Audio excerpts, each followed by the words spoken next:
all you people out there in TV land. My name is CB Studios, also known as Kurt, and today we're making a Ghostface Voice Box from Scream 3. How was that for an intro? Yeah! So, yeah, this is going to be a video of how I build this Scream 3 voice changer, and I'm going to try and keep it fairly simple and fairly straightforward.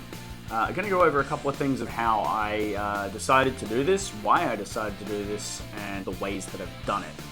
I want to start this with anybody can do this sort of a project. I've got no experience in 3D modeling at all. All I have is a 3D printer and a little bit of stick-to-itiveness. But it really doesn't take much to do. You've just got to really want to do it. I will not be releasing the files for this. I'm not going to be sharing these files online. Same deal as always. I don't make these to sell. This isn't why I do this. I just wanted to see if I could do this. So that's where we're at. It's pretty straightforward. It took me a couple of days to learn how to do this, including learning the software. It's pretty straightforward. You should be able to do it. So we have my pieces. We have 3D printing stuff everywhere in this workshop at the moment. But we have my pieces. There's several main pieces to this voice changer, and this is the way that I have decided to do it. Now, there are voice changer files available on Thingiverse, and they're pretty great. They're really cool. It's one solid piece of a Scream 3 voice changer, prints out as one block, and honestly, I've printed a couple of those. They work really nicely. They look great as a handheld prop. My one, I wanted to put electronics in mind. As you saw in the intro, I wanted to have electronics in mind, and it was too difficult for me to backwards engineer the file that was already online. The other thing is that I wanted everything to be separate pieces so that it looks like an assembled piece rather than one solid chunk of plastic. So that's what I've done. I used 3D Builder, which is a free file or free program that's in Windows, and you'll see here. I just modeled everything in shapes. It was a big 75mm diameter cylinder, and I did the cylinder and extruded that out and hollowed it and did all the holes, and it was just intersecting shapes to build in and intersect. We have inner standoffs in here that mount my inside panel. We've got little notches and all that sort of shit. It's really, really cool. We have my inside panel that holds my electronics. This faces forward, but you can see I've got some little holes in the center there. I got a tiny little Ghostface just on that center ring that holds my microphone in. We've got these standoffs that hold the buttons in place. We've got the standoffs that hold the board and the screen in place. And then on the back we are blank, but we've got 4 holes drilled through, 2 lower ones for my circuit board and 2 upper ones to mount this board in. We have the back panel. Pretty simple. It's got a hinge. It intersects with this. It actually just sort of pops into place. It intersects through. We've got there. Yeah, we've got my hinge. Really nice. And I've actually pre-drilled. I don't know if I'm going to be able to get the angle right. I might be. No, I'm probably not going to be able to. The hole in this part of the hinge actually goes the whole way through. Yeah, maybe just. And it all corresponds with these notches in here for the bolts. And they are exactly sized to fit my Allen head bolts. They go through and they sit in the sockets, and it looks really nice. Making 3-dimensional files actually fit with real-world objects was wild, and I didn't realize that it was something that could be done in such a way. Really excited by that. It's very, very cool. We have pre-drill hole in the top for the main button. And we have a couple of other little holes on the side there. My original goal with this was to make it so that I could print it straight off the printer and not have to do any drilling or tapping or anything like that. I wanted to be able to print it, just drive some screws through, and everything would assemble. Unfortunately, with the materials that I've chosen, specifically with my main button, that's not the case, so I will be using a M6 drill tap. It cuts a thread into it, and that will match the thread on my little button up the top. This guy here, so that I'll actually screw in from the inside and it'll be nice and secure. That's going to be rad. And I'll do the little M3 screws here as well. For my hinge, I can just drive those bolts in, and they actually tap in really well, and it works super nicely. I'm very happy with that. It's quite a satisfying little mold. Works really well. The main body for this is 3D printed on a filament printer. It's just a cheap Wanhao i3, I think. It was sold in Australia by Aldi as a Cocoon Create brand. And that's pretty great. It works really well. It is a great machine once you've got them dialed in. You get great prints, really nice smooth surfaces and everything. Super cool. And that is a filament 3D printer. I also have a resin 3D printer, which prints a photopolymer resin. And that is what I have done. Well, not my little buttons there, but that's how I've done these ones here. My little 5 buttons on the front, these nice smooth domes. These don't have to be sanded, and I'm not going to bother sanding them because they look really well. They look really nice. We have my front microphone assembly. So there's that, and there's this little post that goes over there. There's this little post that goes on the inside of that, and we'll wedge some of this speaker mesh in. I have my back speaker ring, which is, again, a filament print, but the back ring is resin, and that's actually got a notch in it to fit my speaker, so that'll actually fit really well, and we can sandwich some more stuff in that. And then we have my tiny screen, which again is printed in a translucent resin. It's actually this green resin with some black dye in it. And that's going to give me that black plastic screen look without having the LEDs or anything visible until the LEDs go off. It's going to look really cool. Now, when I say it was 3D modeled from scratch, I don't mean that I just modeled it once and it was sick. I modeled the overall thing once and printed one out and then realized that I'd missed a bit. And then modeled some more and printed it out and realized I'd missed a bit, and then had a better idea, and then thought, oh, well, what if I did this, and what if I did this? And just to give you an idea, when somebody says, oh, I modeled it and 3D printed it, there's always a lot of prototyping that goes into it. These are my fails. This pile here, I think I've remodeled parts of it probably 6 or 7 times. I know that the front case is on version 6. I know that I've had to remodel this internal baffle multiple times, and that's just trying to get stuff like the hinge to work. And then I realized that it should have the little notch on the top, and then I realized that this one worked really well. Then I realized that this one worked really well, but the internal baffle panel that I had inset in there didn't have anything to attach to. And so on and so forth. And then I had a print failure. Actually, this is one of my earliest. And at this point, I realized I still had the microphone assembly as part of the original file, this case. And I was printing it vertically and not printing it face down. Printing this way, not this way. And that meant that I had a whole lot of support material in the inside that I didn't need, and I wasn't getting a really nice finish on the surface. So when I decided to change that over, I get this really nice smooth finish on the surface. I did the same for the back. My original print, which I don't even know if I have here, my original print of the back had the speaker ring as a raised piece, and it printed that vertically as well. And realized that doing it as separate pieces would look cooler, but also give me a nicer finish. So there's a whole lot of prototyping and a whole lot of work that went into this to try and get it to work. And a whole lot of failed prints, and I might end up doing a display of all these failed prints because I'm actually really proud of my problem solving as I went through. First time using the software, something really, really cool to see. Really cool to evolve and see the evolution of that. So, now that we've got that done, we're going to do a little bit of work on my... Now that we've gone through that, we have my case. There will be some screws added to this. We've got some little M3 ones, these tiny little M3 socket head screws. They are absolutely tiny. Yay. They're going to be holding one of my top buttons, the static top button, on. There's some little M3 screws that hold my internal baffle in. There is M3 socket heads, or M3 socket heads that go in for this internal hinge here. And then I've got a drill and tap for my 6mm button through the top. As we get onto buttons, we have this electronic setup here, which you'll see in a second. I'll show you some different video. We have my internal setup here. It's just off Amazon, and I have hot wired in some lights for the top. We'll show you that. And then we have my little button, little push button, which I'd soldered on. This is a great little setup. Even with express shipping, I think it cost me like $45, something like that. You can load any of the sound files you want onto there It's really user-friendly, very straightforward, very easy to use. A very similar setup to what I used in this one. This is the last person you're ever gonna see alive. Which, if you haven't seen this video, there is a video down. It'll be on the end card. I'm not even going to link it in the description. It'll be the last video that you get recommended. There's a great video on my overview for that, because everybody freaked the fuck out over that one. But this will be a little bit more of a hands-on of how I did that. Super, super straightforward. If you can't get that, then yeah, I don't know what to tell you.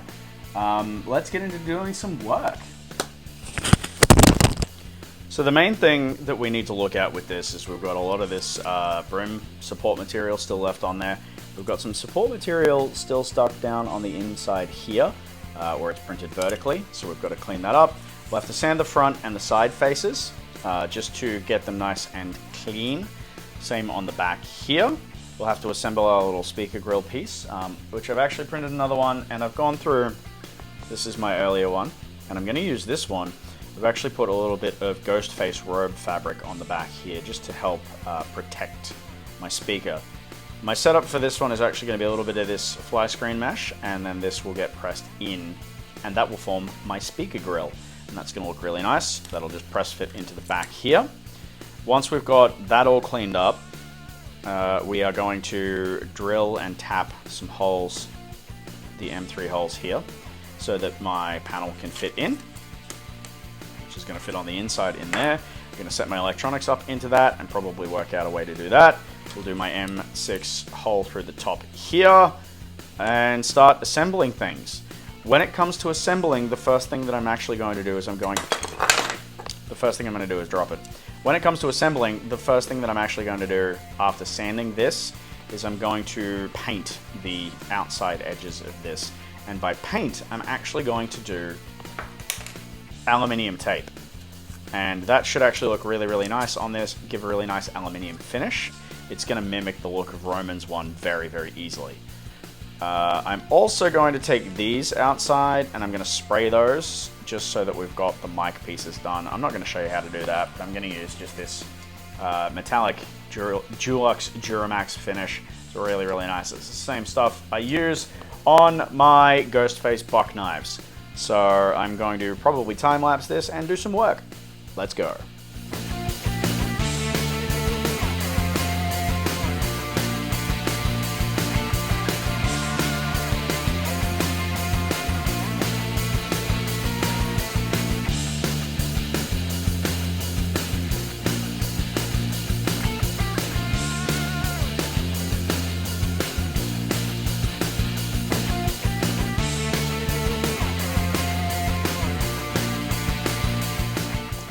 Okay, so we have all of our holes drilled and tapped. We have gone through with this awesome little tool, which is called a deburrer. It's a little blade, a little hooked blade that you sort of drag along the corners of things, and it'll shave off a small amount of material. It's great for doing interior holes, which you saw me just sort of ream out a little bit.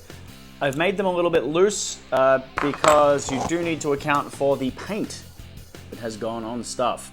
Now these have been painted, my back speaker grill ring or bezel and my front buttons. They'll take about half an hour to dry.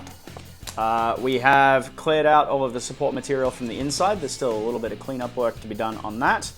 We've drilled and tapped those for my screws, and they fit in really, really well. That whole panel sits in super nice.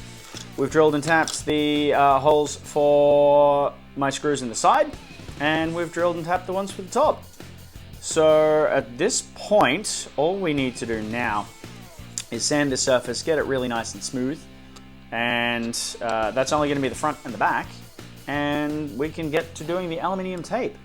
I'm not going to show you me sanding because sanding is really boring, so I'm just going to go through and smash that out. Alright then, so we have our case. Sorry if you can hear the dude next door whippersnippering. It's Saturday and it's like 1,000,000,000 degrees. We have the outside of our case nice and sanded.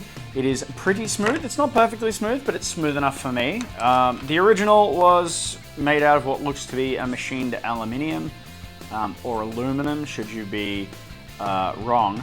And I am not super worried if we've got a few marks and things like that. The aluminium tape is actually going to carry forward any of these under markings, so any of this surface underneath. It's actually going to replicate, and you'll see that in the final texture. And a few little machining marks are going to make this look a little bit nicer. It's not going to look like a weird chrome-plated thing. But everything fits together really snug, looks really, really nice. So what I'm going to do now is I'm going to start with the sides of this, and I'm going to do this whole wrap in one piece, and I'll hide the seam down the bottom, maybe on one of these edges. This is self-adhesive aluminium foil, basically. It's got a sticky backing to it. This is basically just going to get adhered down really nice and square to this front edge, and trimmed off for the back edge, and then burnished into place and look really, really nice. And I'm only going to do halfway up on the hinge, because that's all you're going to see once it's in there. And you won't really need to do much more. I might do up onto these panels, I haven't decided yet. So we're going to send you back to the time lapse.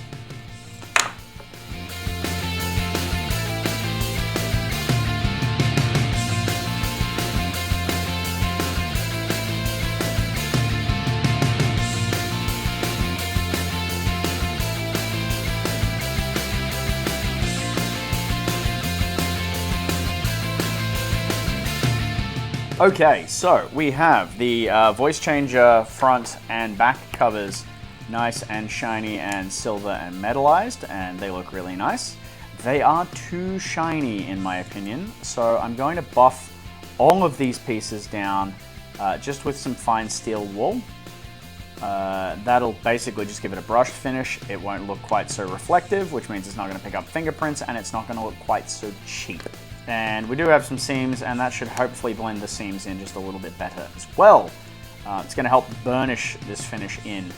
And so burnishing is what I was doing with the wooden tools, and it's basically just polishing it down onto the surface, which gives it a really, really smooth, even finish. And yeah, I think we're looking pretty good. If we try our screen in, there we go. That's starting to look pretty cool. I'm very happy with this so far. So I'm going to go polish it, and then we're going to get to assembling and putting some electronics in and seeing how we can get this thing going. We are so very close to done. I'm really happy with this so far. So let's crack on. Alright, so we are fully polished, and that's looking really nice. Important thing to remember when you are doing any aluminium tape and polishing is it's very easy to catch these edges, and if you do catch an edge and rip it up, you'll have to redo your piece, and it's a pain in the ass trying to get this adhesive off. So that's something to be aware of. And when you're polishing stuff down, you want to keep a direction that makes sense if you were machining the thing. So when you're doing faces like this, I like to go horizontal because that helps blend in my seam lines really, really well, as you can see there. But around this edge, I've actually gone this way and polished this way because it follows the way that the print lines would go, and also the way that any machining lines would go as well. That just helps make it a little bit more realistic. That's looking absolutely great. I'm really happy with that so far. We have my buttons. The buttons have been done as well. Now I haven't aluminium taped really underneath the buttons because they don't need to be done.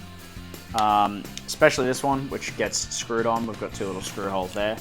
But that will get screwed on up through the top there, and it looks really nice because it's a separate piece of metal on that. May even put a little washer underneath just to sort of pad it up just a touch. We will see. But for now, we are going to do our assembly of, I think we'll do the electronics portion now. So we'll start popping our buttons and screen in, and then our LEDs into this panel here, and screw this in, and we can work from there. The rest of this is going to be time-lapse as I assemble. I'm going to be making this process up as I go, just because I haven't done this before. I have no idea how this is going to go. We're going to wing it on a thing that we absolutely probably should not wing. Let's get to it.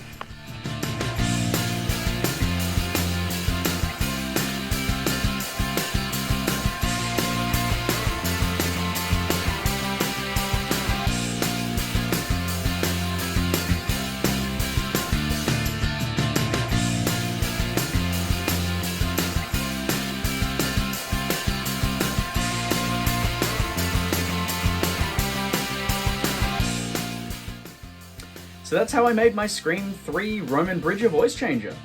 from start to finish, the whole thing. It's been a really, really fun project. It's actually fairly quick. It's taken about a week. And I learned some new skills and learned how to 3D model in this project, and I think that's really cool. Very proud of this. It's going to be an excellent addition to my Ghostface costume and to my Scream collection. If you liked this video, throw me a like. I'd like to see these ones go through the roof for this one, especially with Scream 6 trailer just dropping yesterday. If you want to see more videos like this, subscribe to my channel and throw me a comment. Let me know that you want to see more videos like this, and I'm more than happy to start doing more of these sort of builds. That's about all from me, guys. Thank you very, very much for watching. If you are as hyped as I am for Scream 6, do let me know. And until next time... What's your favorite scary movie?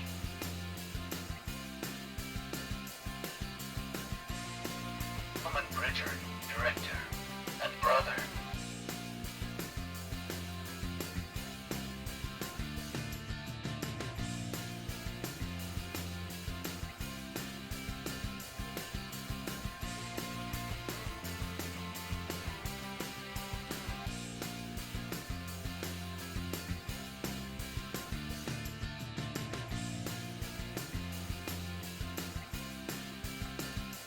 Bridger, director, and brother.